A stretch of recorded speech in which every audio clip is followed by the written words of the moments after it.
Buenas tardes. A continuación presentaré el trabajo TIC de la materia electricidad y magnetismo.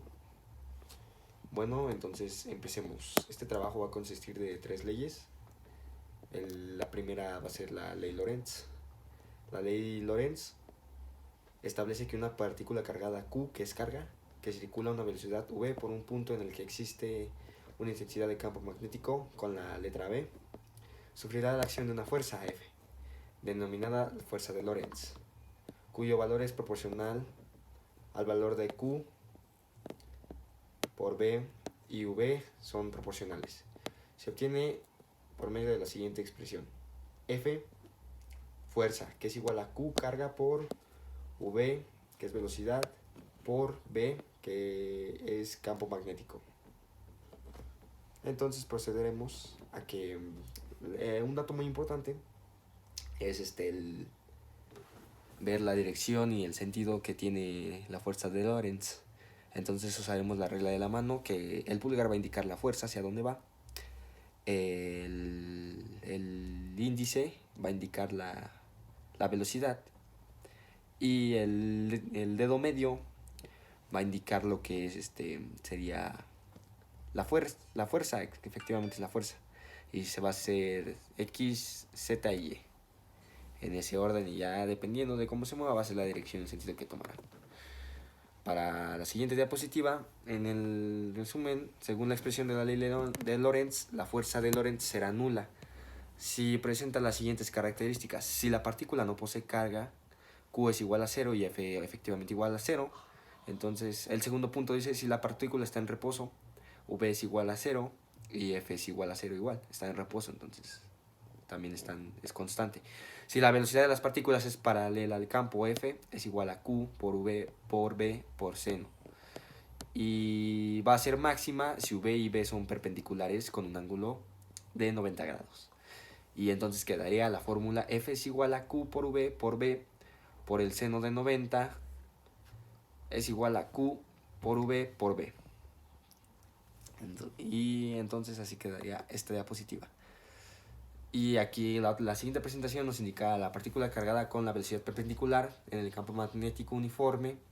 Nos muestra las dos variaciones diferentes en el campo magnético que puede haber, solo aquí con velocidad y aquí aplicando fuerza negativa hacia abajo y fuerza positiva, y cómo va variando. Bueno, a partir de la expresión de la aceleración normal calculada anteriormente, podemos obtener el resto de las magnitudes características de los MCU o radio. Y entonces el radio se calcula a n es igual a b subíndice 2, r es igual a carga Q por v por bm, que esto es igual a r, que es igual a m por b por q por b. Y así podemos despejar las siguientes fórmulas y vamos a obtener la velocidad angular, y podemos obtener la fuerza de Lorentz generalizada, que es la que nos interesa, y también podemos obtener el periodo anterior a esto, que es fuerza de Lorentz generalizada.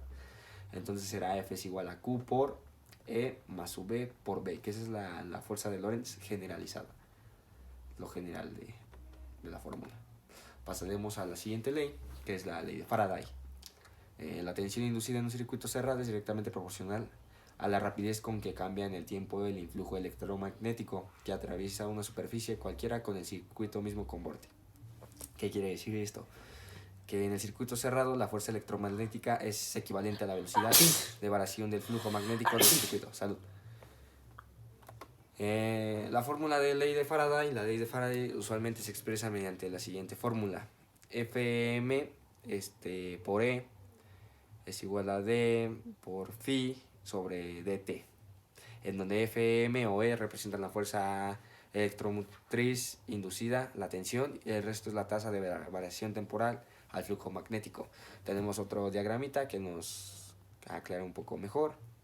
La corriente inducida en el campo magnético hacia afuera del lector. Arriba se encuentra la bobina de área A con n vueltas. Y nos presenta lo que es la ley de Faraday. Fm es igual a lo que ya había mencionado, donde n es el número de vueltas, el subíndice phi es igual a BA, que es igual al flujo magnético, BA campo magnético externo, y A es la área de la bobina, un pequeño ejemplo.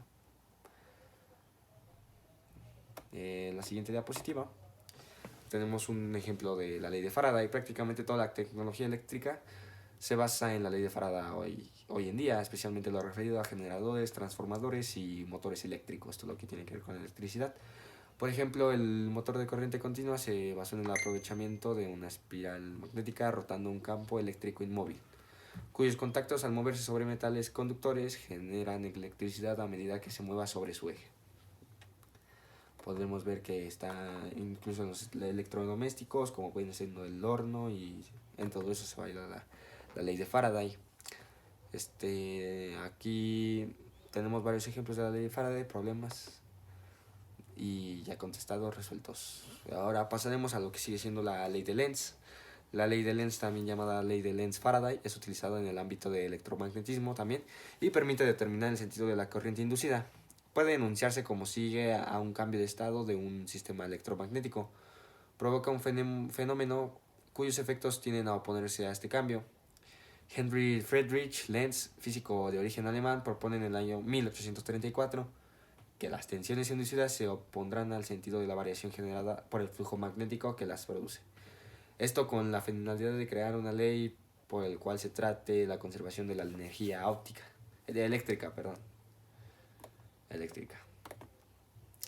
Y bueno, ¿en qué consiste la ley de Lenz? La ley de Lenz tiene la finalidad de predecir el sentido de la fuerza electromotriz generada en un circuito eléctrico. Esto tiene lugar a partir de la fuerza electromotriz o el sentido de la corriente generada es tal que sus consecuencias magnéticas se oponen o repelen a la variación del flujo del campo magnético donde es producida.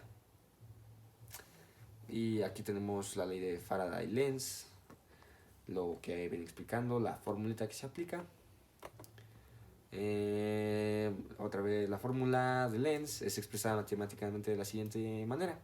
E representa la F en fuerza electromotriz, N representa el número de espiras, delta phi está en Webers y representa el flujo de inducción magnética, y delta t representa el tiempo expresado en segundos. Cabe señalar que el signo menos o negativo es para indicar que la polaridad de la tensión es tal que se opone a la causa que la produjo. Bueno, aplicaciones de la ley de Lenz. Está aplicada en los alternadores, que estos son dispositivos que generan corrientes eléctricas que se alteran. De ahí deriva su nombre. Y ejercicios de la ley de Lenz. Se tiene una bobina con 250 espiras de 5 centímetros de radio, ubicada perpendicularmente a un campo magnético de 0.2 T. Determinar la FEM inducida si en un intervalo de tiempo de 0.1 segundos la magnitud del campo magnético se duplicará, y señalar el sentido de la corriente conforme a la siguiente figura. Nos pide sentido y nos pide la magnitud del campo magnético se duplica, quiere el sentido de la corriente y luego la solución. Bueno, primero calcular la magnitud de la FEM inducida, luego se indicará el sentido de la corriente asociada de acuerdo al dibujo. Lo que será la fórmula N es igual a 150 vueltas, A es igual a pi por R cuadrada es igual a P por la constante, que es 5 por 10 a la menos 2m, que es igual a 0.0079m subíndice 2. El coseno del ángulo es igual a coseno del ángulo es igual a 1, disculpen. Como el campo magnético duplica su magnitud, se tiene que sustituir los valores en la ecuación FEM. Quedaría es igual a E es igual a 250.00079m subíndice 2 por 2 veces la duplicada la tensión, que esto da el resultado de 3.95 voltios en la unidad representada en electricidad, voltios. Y esto, ejercicio 2, pero ya explicando en el ejercicio 1 también queda el ejercicio 2 parecido. Entonces así fue la presentación de la TIC de electricidad y magnetismo de las 3 leyes. Muchísimas gracias.